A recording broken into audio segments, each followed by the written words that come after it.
Hello everyone, স্বাগত সবাইকে। আজও নিয়ে এলাম দারুণ এক্সাইটিং আরও একটি রেসিপি নিয়ে। দেখতে হবে শুরু থেকে শেষ পর্যন্ত।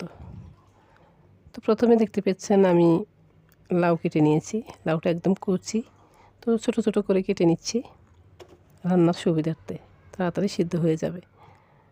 আর কচি লাউ সিদ্ধ হতে বেশি সময় লাগে না। নিয়েছি রসুন কুচি, পেঁয়াজ কুচি এবং কাঁচামরিচ। আরও থাকছে ইলিশ মাছ। ইলিশ মাছটা আমি হলুদ এবং লবণ দিয়ে মেখে রেখেছি কিছুক্ষণ। সরাসরি রান্না চলে যাচ্ছি। সয়াবিন তেলের মধ্যে আমি মাছগুলো ভেজে নেব একে একে। উঠিয়ে রেখে সে তেলের মধ্যে আমি এখন মেথি দানা দিয়ে দিব।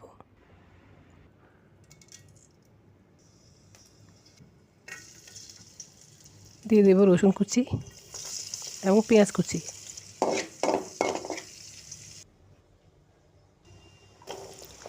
এই পর্যায়ে দিয়ে দেবো আমি লাউগুলো। এখন কিন্তু কোনো পানি টানি দেওয়া যাবে না। নেড়ে চেড়ে ভালোভাবে কষে নেব লাউটা। লাউ থেকে পানি বের হবে। এই পর্যায়ে দিয়ে দেব মরিচের গুঁড়ো, হলুদের গুঁড়ো, লবণ এবং জিরের গুঁড়ো দিয়ে ভালোভাবে কষাতে হবে। চুলার আঁচটা কিন্তু কমই থাকবে। যখন তেলটা বের হয়ে আসবে ঠিক তখনই গরম পানি দিয়ে দেব। যেটুকু আমার দরকার ততটুকুই।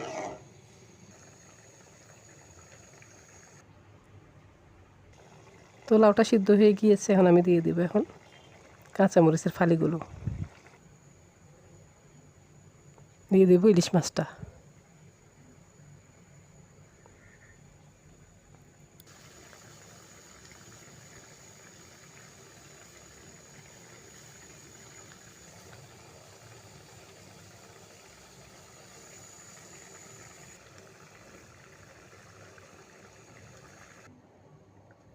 কিছুক্ষণ ঢেকে রান্না করব।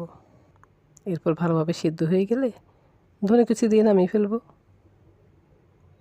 বাস রেডি হয়ে গেল আমার আজকের লাউ ইলিশ।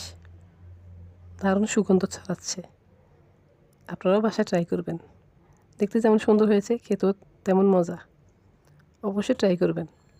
আমার ভিডিও যাদের ভালো লাগে অবশ্যই লাইক, শেয়ার এবং সাবস্ক্রাইব করে দিবেন। আজ এই পর্যন্ত। আল্লাহ হাফেজ।